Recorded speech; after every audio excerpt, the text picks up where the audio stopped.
Hello friends, welcome back to my channel Divyabha creativity zone. आप सब कैसे हैं? तो मैं फिर से कुछ किचन टिप्स के साथ आपके साथ हूँ। कुछ कुकिंग टिप्स हैं जो कि बहुत ही काम की हैं। और अगर वीडियो देखिए पसंद आए तो मेरे चैनल को प्लीज़ सब्सक्राइब करिएगा। सब्सक्राइब पे क्लिक करेंगे तो बगल में बेल आएगी, बेल पे ऑल पे क्लिक करना है। तो जो सबसे पहली टिप है वो राजमा को लेके है।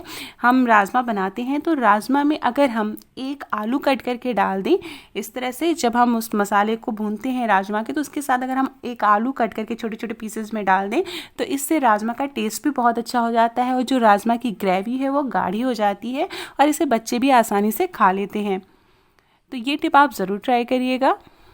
दूसरी इंपॉर्टेंट चीज़ कि जब हम राजमा बनाते हैं तो राजमा को पहले बॉईल करके अगर आप बनाएंगे तो भी उसकी ग्रेवी जो होती है गाढ़ी होती है।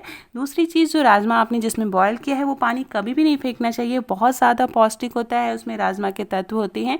तो उसी राजमे में हमें फिर से राजमे को डाल के एक दो सीटी लगा देंगे तो हमारा राजमा एकदम परफेक्ट हो जाएगा। राजमे की जो ग्रेवी है वो अच्छी तरह से भुनी रहेगी और स्पेशली प्याज और टमाटर की क्वांटिटी राजमे में अगर हम ज़्यादा रखेंगे तो इससे हमारे जो राजमा है वो बहुत ही टेस्टी बनते हैं।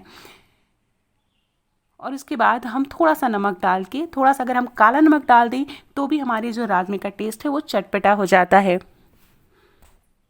बेसन का लड्डू बनाते समय, बेसन को भूनते समय हमें विशेष ध्यान देना है। थोड़ा सा घी डालकर ही बेसन को हमको लगातार चलाते हुए भुनना है, क्योंकि जितना अच्छा बेसन भुना रहेगा उतना ही सौंधा और बहुत ही टेस्टी लड्डू बनके तैयार होगा।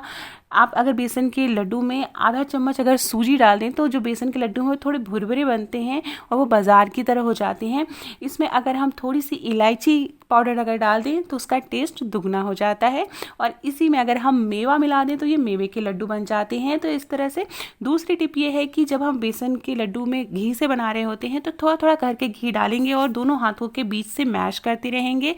इससे कम घी में हमारे लड्डू तैयार हो जाते हैं। बेसन के गट्टे की सब्जी बनाते समय हमारा जो गट्टा है वो एकदम मुलायम रहे, इसके लिए गट्टा बनाते समय हम उसे दही में गूँथेंगे। दूसरी इंपॉर्टेंट टिप है कि उसमें थोड़ा सा हम मीठा सोडा या बेकिंग सोडा डाल देंगे, इससे हमारे गट्टे एकदम मुलायम बनेंगे। फुली फुली सॉफ्ट रोटी बनाने के लिए जब हम आटा गूँथते हैं तो आटा के डो में हम पानी की जगह अगर हम दूध डाल के आटा गूँथें तो हमारी जो रोटियां हैं वो काफ़ी देर तक सॉफ्ट बनी रहती हैं, मुलायम बनी रहती हैं और वो ज़्यादा देर तक चलती भी हैं। इसी तरह अगर हम कहीं बाहर जा रहे हैं तो पूड़ियाँ बना के ले जाना है तो पूड़ियों के लिए भी हम अगर उसे दूध में गूँथेंगे आटा पूड़ियों का तो वो ज़्यादा देर तक पूड़ियाँ टिकती हैं और मुलायम बनी रहती हैं।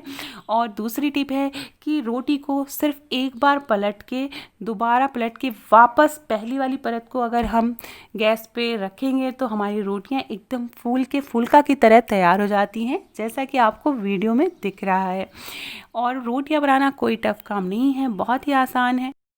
अगर हम मटर पनीर की सब्ज़ी बना रहे हैं या कोई भी पनीर की सब्ज़ी या कोई भी रसेदार सब्ज़ी बना रहे हैं और उसकी अगर हमको ग्रेवी को गाढ़ा करना है तो जब हम टोमेटो प्यूरी तैयार करते हैं, टमाटर को मिक्सी में चलाते हैं तो साथ में 4-5 अगर हम मखाने डाल दें पीसते समय तो हमारी जो ग्रेवी है वो गाढ़ी हो जाती है। ग्रेवी को गाढ़े करने के और भी ऑप्शन है, जैसे कि आप 4-5 काजू को पीस के डाल सकते हैं, मूंगफली डाल सकते हैं पीस के। इसके अलावा आप आलू मैश करके डाल सकते हैं। कोई ऑप्शन नहीं है तो आप पनीर को ही मैश करके आप ग्रेवी गाढ़ी कर सकते हैं। अगर हम कोई भी चाइनीज़ डिश बना रहे हैं जैसे कि चिली पोटैटो हो गया या फिर चिली पनीर हो गया या मंचूरियन हो गया, तो इस टाइप की कोई भी डिश हम बना रहे हैं तो इसमें अगर हम शेज़वान चटनी डाल दें तो उससे उसका टेस्ट दुगना हो जाता है। आप एक बार ट्राई करके देखिएगा। शेज़वान चटनी स्टिंग की आती है, उसको डालने से इस टाइप की डिशेस बहुत ही टेस्टी बनती है। आप इसको चाउमीन में भी डाल सकते हैं। अगर आप बैगन की सब्ज़ी बना रहे हैं तो बैगन की सब्ज़ी में थोड़ा सा हींग और लहसुन को डालकर लहसुन को थोड़ा ब्राउनिश होने तक भूनेंगे, उसके बाद हम बैगन डालेंगे। तो सबसे पहले हमें बैगन को भूनना है 3-4 मिनट तक। जब बैगन पानी छोड़ने लगेगा तो फिर हम टमाटर और आलू डालेंगे, फिर इसको 3-4 मिनट अच्छी तरह से पकने देंगे, भूनने देंगे। उसके बाद हम नमक डाल के बंद कर देंगे और बाद में हरी धनिया हमें ज़्यादा सी इसमें डालनी है। तो देखिएगा बैगन की सब्ज़ी बहुत ही स्वादिष्ट बनती है।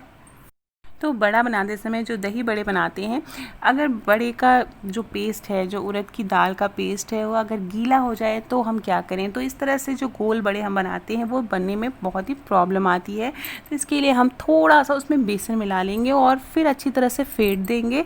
तो इससे जो हमारा पेस्ट है वो थोड़ा सा थिक हो जाएगा और बड़ा बनाना आसान हो जाएगा। दूसरी चीज़ कि हम एक कटोरी में पानी रखेंगे और हाथ में पहले एक पानी की लेयर लगाएंगे। उसके बाद हम जो है पेस्ट को रखेंगे, गोल पेस्ट को रखेंगे उड़द की दाल के। फिर उसके बाद हल्के हाथों से दबाते हुए, लेकिन याद रखना है जब हम दबाएं तो दूसरे हाथ में भी हमें पानी लगाना है, इस तरह से देखिए। और उसके बाद हम इसको तलने के लिए डालेंगे। तो बड़े बहुत ही आसानी से हमारे हाथ से अलग हो जाते हैं। नहीं तो चूँकि उड़द की दाल बहुत ही ज़्यादा स्टिकी होती है तो वो हाथों में चिपकती है, इसलिए हमें पानी की लेयर लगाना बहुत ज़रूरी होता है। इससे हमारे जो बड़े हैं बहुत ही आसानी से बन जाते हैं। इसके पहले वीडियो में भी मैंने बताया था कि इसमें अगर हम अदरक और हरी मिर्च अगर डालें, और एक और इम्पॉर्टेंट चीज़ होती है हींग, जो कि मैं उस वीडियो में बताना भूल गई थी। तो इसमें हमें जो पेस्ट बनाते हैं हम उसमें अगर हम आधा चम्मच हींग डाल दें तो जो बड़े का टेस्ट होता है वो बहुत ही स्वादिष्ट होता है। एक बार आप ज़रूर ट्राई करिएगा इस टिप को। कढ़ी बनाते समय जब हम उसकी फुलौरी बनाते हैं तो वो कभी कभी फूलती नहीं है, या वो कढ़ी में जाने के बाद वो कड़ी रह जाती है। तो ये अक्सर होता है। तो इसके लिए हम क्या करेंगे, एक ऑप्शन ये होता है कि जब हम फुलौरी बना रहे हैं तो उसमें थोड़ा सा एक चिटकी हम बेकिंग सोडा डाल देते हैं। इससे हमारी जो फुलौरियाँ हैं वो फुली फुली बनती हैं। दूसरा ऑप्शन ये है कि नॉर्मली जो हम पेस्ट बनाते हैं फुलौरी के लिए वो पानी में बनाते हैं, लेकिन वो पेस्ट अगर हम दही में बनाएं तो इससे फुलौरियाँ टेस्टी भी बनेंगी।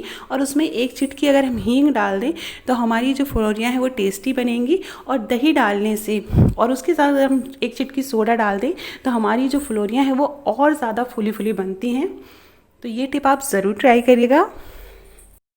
कढ़ी बनाते समय कभी कभी जो हमारी कढ़ी है वो फट जाती है। फटने का मतलब है कि पानी और बेसन अलग अलग दिखने लगता है। तो इसके लिए जब भी हम कढ़ी छौंकेंगे तो छौंकते समय हमें लगातार कढ़ी को चलाते रहना है जब तक कि उसमें उबाल ना आने लगे। और एक चीज़ का हमें और ध्यान रखना है कि जो दही है और जो बेसन का जो हमने कढ़ी के लिए पेस्ट बनाया है वो अच्छी तरह से घुला होना चाहिए। अच्छी तरह से आप उसको फेंट के घोल के तब कढ़ी को छौंकेंगे तो हमारी कढ़ी नहीं फटती है। साथ में नमक नहीं डालना है अभी। नमक जब कढ़ी अच्छी तरह से पक जाएगी तो डालेंगे और फिर फुलौरियाँ डालेंगे। तो ये तरीका है। तो मखाने की खीर को बनाने के लिए अगर हम मखाने को थोड़ा सा इस तरह से रोस्ट कर लेंगे, ज़रा सा आधा चम्मच घी डालकर, और मखाने को इतना भूनना है कि वो आप आसानी से हाथ से वो टूट जाए। तो उसके बाद अगर हम खीर बनाएंगे तो खीर बहुत ही टेस्टी बनती है और बहुत ही आसानी से मखाने जो है वो पक जाते हैं। और इसको हम अगर कट करके डालें मखाने की खीर को और टेस्टी बनाने के लिए उसमें आप थोड़ा सा बादाम घिस के डाल दें या पीस करके डाल दें और थोड़ी सी इलायची पाउडर डाल देंगे तो हमारी मखाने की खीर और टेस्टी और गाढ़ी बनेगी। अगर आप केले को ज़्यादा दिन तक स्टोर करके रखना चाहते हैं तो उसकी जो डंठल होती है उस पर आप एल्युमिनियम फॉयल लगा सकते हैं। एल्युमिनियम फॉयल नहीं है तो आप क्लिंग रैप से उसको रैप कर दें। अगर क्लिंग रैप भी नहीं है तो आप जो मार्केट में प्लास्टिक आती है जिसमें सब्जियां आती हैं और सफ़ेद वाली, उसको अच्छी तरह से लपेट देंगे केले की डंठल पे। और इस बात का ध्यान रखेंगे कोई भी केला टूटा हुआ नहीं होना चाहिए। इसी तरह से हम फलों को भी स्टोर कर सकते हैं। जब भी हम बेसन को फेंटते हैं या तो पकौड़ी के लिए या आलू चाप बनाने के लिए तो उसमें हम थोड़ा सा अगर चावल का आटा मिला लें, 1 चम्मच चावल का आटा मिला लें। अगर चावल का आटा ना हो तो थोड़ा सा सूजी मिला लें तो हमारी जो पकौड़ियाँ हैं वो क्रिस्पी बनती हैं। चावल का आटा नहीं है तो आप सिंपल गेहूं का आटा भी मिला सकते हैं। इससे जो है हमारा जो पकौड़ियाँ हैं या फिर आलू चाप है वो तेल ऑब्जॉर्व नहीं करता है। जो आलू के पराठे हैं वो एकदम फूले फूले बिना फटे बने, उसके लिए इम्पॉर्टेंट टिप है। सबसे पहले आलू अच्छी तरह से मैश होनी चाहिए, उसके लिए आप आलू को कद्दूकस कर सकते हैं। दूसरी इम्पॉर्टेंट टिप है कि हमेशा जो आटा गुथा हुआ आटा है वो स्टफिंग से ज़्यादा मुलायम होना चाहिए। तो हमेशा कोई भी पराठा आप बना रहे हैं उसके लिए जो गुथा हुआ आटा होता है, जो डव होता है, वो एकदम सॉफ्ट होना चाहिए, एकदम मुलायम होना चाहिए। दूसरी इंपॉर्टेंट टिप है कि अगर हम जो मैश आलू में 2-4 बूंद सरसों का तेल डाल दें, 1-2 चिटकी काला नमक डाल दें तो हमारे आलू के पराठे और भी ज़्यादा टेस्टी हो जाते हैं। तो ये थे किचन के कुछ बहुत काम के टिप्स, कुकिंग टिप्स हैं ये, छोटी छोटी बातों को ध्यान में रख के हम अपने खाने के टेस्ट को दुगना कर सकते हैं। आई होप आपको मेरा वीडियो पसंद आया होगा। प्लीज़ लाइक कर दीजिए, कमेंट करिए, सब्सक्राइब करिए। Thank you.